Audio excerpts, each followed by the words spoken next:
அந்த மாதிரி ஒரு கட்சி இருக்குங்களா தமிழகத்துல? அது பணம் தராம தேர்தல் சந்திக்கிற கட்சி ஏதாச்சும் இருக்குங்களா? இருக்குங்களா?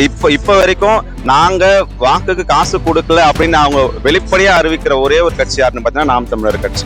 சீமான் சொல்லுங்க. ஆமா, நான் இப்போ வரைக்கும் நீங்க நாம் தமிழர் கட்சி எடுத்துக்கங்க, கொள்கையிலயும் சரி சித்தாந்த ரீதியாகவும் சரி. என்ன கொள்கை இருக்குண்ணா நாம் தமிழர்? என்ன கொள்கை இருக்கு? நீங்க நாம் தமிழருக்கு எடுத்தீங்கன்னா என்ன தற்சார்பு கொள்கை. தமிழ் தேசியம், தமிழ்நாட்டை தமிழரே ஆள வேண்டும். ஓட்டுக்கு காசு கொடுக்காம தேர்தலுங்கிறது ஜனநாயக அடிப்படையில் நேர்மையா நடந்துட்டா அது என்னைக்குமே மக்களுக்கு சிறந்த ஒரு விஷயமா தான் இருக்கும். இப்போ தேர்தல் நெருங்கிடுச்சு, ஒரு 2-3 மாதம் தான் இருக்கு. 26 தேர்தலில் வாக்குச்சீட்டு இல்லை இவிஎம் மிஷின் ரெண்டுத்துல எது இருந்தால் சரியா இருக்குண்ணா? இப்போ பார்த்தீங்கன்னா இந்தியாவில் தொன்று தொட்டு வந்துட்டு இருந்தது பார்த்தீங்கன்னா வாக்குச்சீட்டை முறை தான். வாக்குச்சீட்டு முறையில் நிறைய முறைகேடுகள் நடக்குது, கள்ள ஓட்டுகள் போடுறாங்க, வாக்கு செலுத்தின நபரே திரும்ப திரும்ப வாக்கு செலுத்துறாங்கிற குற்றச்சாட்டு எப்பவுமே இருந்துகிட்டே இருக்கு. இவிஎம் மிஷின் வந்ததுலேருந்து பார்த்தீங்கன்னா எதிர்கட்சிகளோட எதிர்ப்பு வந்து நிறையவே இருக்கு. குறிப்பாக காங்கிரஸ் உள்ளிட்ட கூட்டணி கட்சிகள்லாம் நிறைய எதிர்ப்பை பதிவு பண்ணிட்டு தான் வராங்க. அதாவது வாக்குச்சீட்டு முறையில் முறைகேடு நடக்குது. அவங்களே பார்த்துருப்பீங்க, அவங்களோட அஃபிஷியல் வெப்சைட்ஸ்லேயே ஒரு சில இவிஎம் மிஷின்ஸ்லாம் ஒரு தனிநபர் கண்ட்ரோல் வச்சுக்கிட்டு யாருக்கு ஓட்டு போடணுங்கிறது அவரை ஹேக் பண்ணி தொடர்ந்து அவங்களுக்கான ஓட்டை இன்க்ரீஸ் பண்ணிக்கிட்டே வரலாங்கிற இதுவெல்லாம் வருது. அது கான்ட்ரவர்சியில் போயிட்டே இருக்கு. அதை இன்னும் ப்ரூவ் பண்ணாங்களா இல்லையாங்கிறது ஒரு கேள்விக்குறியாகவே இருக்கு.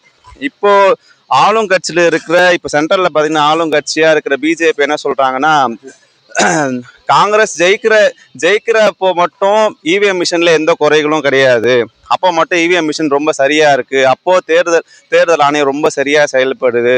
ஆனா காங்கிரஸ் எப்பப்பெல்லாம் தேர்தலில் தோல்வியை சந்திக்குதோ அப்பப்பெல்லாம் இவிஎம் மிஷினை குறை சொல்றதும் தேர்தல் ஆணையம் சரியில்லைன்னு சொல்றதும் அப்படிங்கிற குற்றச்சாட்டு இருக்க தான் செய்யுது.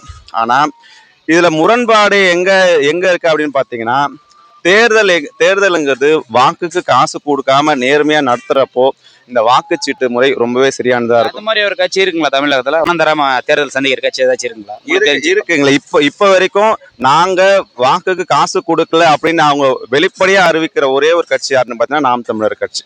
சீமான் சொல்லுங்க. ஆமா, இப்போ இந்த திராவிட கட்சிகளும் திமுகவும் சரி அதிமுகவும் சரி இல்ல அதை சார்ந்து இருக்க வலதுசாரிகளோ இடதுசாரிகளோ எந்த கட்சியா இருந்தாலும் சரி, அதோட கூட்டணி இருக்கிற எந்த கட்சிகளா இருந்தாலும் சரி, வாக்குக்கு நாங்க காசு கொடுக்க மாட்டோம் அப்படின்னு எந்த கட்சிகளும் பொதுமேடையில் அறிவிக்கிறதும் இல்லை, அவங்க கொடுக்காம இருக்கிறதும் இல்லை. நடைமுறை யதார்த்தம் என்னன்னு பாத்தீங்கன்னா எல்லா கட்சிகளும் வாக்குக்கு காசு கொடுக்க தான் செய்யறாங்க.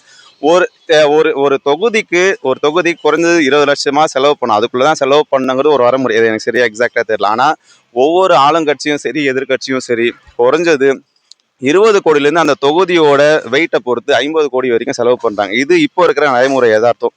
இப்படி இருக்கிறவங்க வாக்குக்கு காசு கொடுத்து தேர்தலை சந்திக்கிற அந்த மாதிரியான மனநிலையில் இருக்கிற நபர்கள் எப்படி ஜெயிச்சு வந்ததுக்கு அப்புறம் அதை ஒரு முதலீடு தான் பார்த்து அதிலிருந்து இருந்து 100 மடங்கு லாபம் சம்பாதிக்க தான் பார்ப்பாங்களே தவிர்த்து எந்த காரணத்துலயும் மக்களுக்கு நல்லது செய்யணும்னு வரமாட்டாங்க. உங்க கேள்விக்கு நான் திரும்ப வரேன். வாக்குச்சீட்டு முறை சிறந்ததா இல்ல இவிஎம் மிஷின் சிறந்ததா அப்படிங்கிற ஒரு கேள்வி இருக்கு. இதுல எந்த முறையா இருந்தாலும் சரி, தேர்தல் நியாயமான முறையில வாக்குக்கு காசு கொடுக்காம இருந்தா இதுல எந்த முறையா இருந்தாலும் முறைகேடுகள் இல்லாம வர வைக்கிறதுல மக்கள் என்னைக்குமே தமிழ்நாட்டுல நாம் தமிழர் தான் வாக்குக்கு பணம் தராம தேர்தல் சந்திக்கிறான்றீங்களா? என்னோட தனிப்பட்ட கருத்துன்னு பாத்தீங்கன்னா, நான் இப்போ வரைக்கும் நீங்க நாம் தமிழர் கட்சி எடுத்துக்கங்க, கொள்கையிலயும் சரி சித்தாந்த ரீதியாகவும் சரி. என்ன கொள்கை இருக்குண்ணா நாம் தமிழர்? என்ன கொள்கை இருக்கு? நீங்க நாம் தமிழருக்கு எடுத்தீங்கன்னா என்ன தற்சார்பு கொள்கை. தமிழ் தேசியம், தமிழ்நாட்டை தமிழரே ஆள வேண்டும், தமிழ் தேசிய கொள்கை.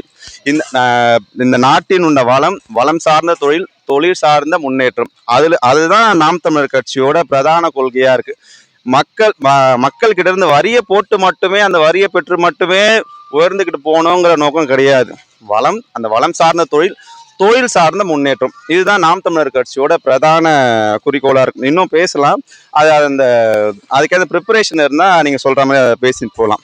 உங்க கேள்விக்கு உண்டான முதல்பட்ட என்னன்னா, இந்த வாக்குச்சீட்டு முறையில அந்த இவிஎம் மிஷின் ஓட்டு பிரிண்ட் பண்ணி வந்ததுக்கு அப்புறம் அது ஒரு குறிப்பிட்ட காலகட்டத்துக்கு அப்புறம் அழிஞ்சிட்டு போயிடுது, அந்த பிரச்சனைகள் இருக்குங்கிற குற்றச்சாட்டு எப்பவுமே இருக்கு. இன்னொரு குற்றச்சாட்டு என்னன்னு பாக்குறீங்கன்னா, அது குறிப்பிட்ட காலத்துக்குள்ள அழிஞ்சு போயிடுது, ஆனா அதை நீங்க சீக்கிரமா விரைவில் வாக்குகளை எண்ணிச்சு அறிவிச்சு முடிச்சிடணும் அப்படிங்கிற எப்பவுமே ஒரு கோரிக்கை இருக்கு. ஆனா இந்த மாதிரியான முறையில தேர்தல் நடத்துறப்போ 1 to 1 மாசம் வரைக்கும் கிட்டத்தட்ட 1 மாசத்துக்கு அப்புறம் தான் ரிசல்ட்டை அறிவிக்கிறாங்க. அதுல என்ன முறைகேடுகள் நடக்குது அப்படிங்கிறது தெரியல. அது அங்க சம்பந்தப்பட்ட அதிகாரிகளும் தேர்தல் ஆணையம் தான் சொல்லணும். என்னை பொறுத்த வரைக்கும் அது வாக்குச்சீட்டு முறையில நடந்தாலும் சரி, இல்ல இவிஎம் மிஷின் மூலியமா நடந்தாலும் சரி, ஓட்டுக்கு காசு கொடுக்காம தேர்தலுங்கிறது ஜனநாயக ஜனநாயக அடிப்படையில் நேர்மையா நடந்துட்டா அது என்னைக்குமே மக்களுக்கு சிறந்த ஒரு விஷயமா தான் இருக்கும். உங்க கருத்து வாக்குச்சீட்டு முறை தான். ஏன்னா நான் அதான் திரும்ப சொல்றேனே, வாக்குச்சீட்டு முறை இருக்கிறது நல்லதுதான். இதுல ஸ்க்ரூட்டனைஸ் பண்ணணும் தேர்தல். எதனால யாருன்னா வல்லரசு நாடு அமெரிக்கா இப்போ வரைக்குமே வாக்குச்சீட்டு முறை தான் இருக்கு. வாக்குச்சீட்டு போடுறது, அதான் நான் சொல்லிடுறேன், வாக்குச்சீட்டை கூட போடலாம். ஆனா அமெரிக்காவோட ஜனத்தொகையும் இந்தியாவோட ஜனத்தொகையும் எண்ணிக்கையில எடுத்து பாத்தீங்கன்னா ரொம்பவே விகிதாச்சார வழியில ரொம்பவே டிஃபரன்ஸ் இருக்கு.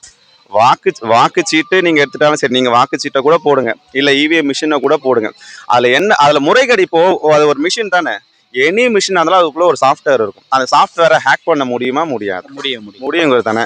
அப்ப அதுல ஒரு குளறுபாடு இருக்கு, அதை ஹேக் பண்ண முடியும், அதை இயந்திர கோளாறுக்கு உட்படுத்த முடியும் அப்படிங்கிற ஒரு விஷயம் இருக்கிறப்போ அதுல ஏன் போனோம்? வாக்குச்சீட்டுல முறைகேடு நடத்த முடியாது. அப்படி கள்ள ஓட்டு போட்டுருவாங்க அப்படின்னா இப்ப எஸ்ஏஆர் கொண்டு வந்திருக்காங்க, இவ்வளவு ஸ்க்ரூட்டனைஸ் பண்றாங்க. அந்த எஸ்ஏஆர் பண்ணி தேர்தல் ஆணையம் ரொம்ப ஸ்ட்ரிக்டா இருக்கலாம்ல. சரியான நபருக்கு மட்டும்தான் வாக்குச்சீட்டு, அவங்க மட்டும்தான் தேர்ந்தெடுக்கப்பட்ட வாக்காளர்கள் மட்டும்தான், தகுதியான வாக்காளர்கள் மட்டும்தான் வாக்கு செலுத்தணுங்கிற முறையை பின்பற்றி சரியான முறையில் வாக்கு நடத்தணும். அதுக்கு ஓட்டு சீட்டே போட்டு போயிடலாமே. அது நிறைய மாறுபட்ட கருத்துக்கள் இருக்கு. எனக்கு இன்னும் அதுக்கான அரசியல் புரிதல் இல்லை.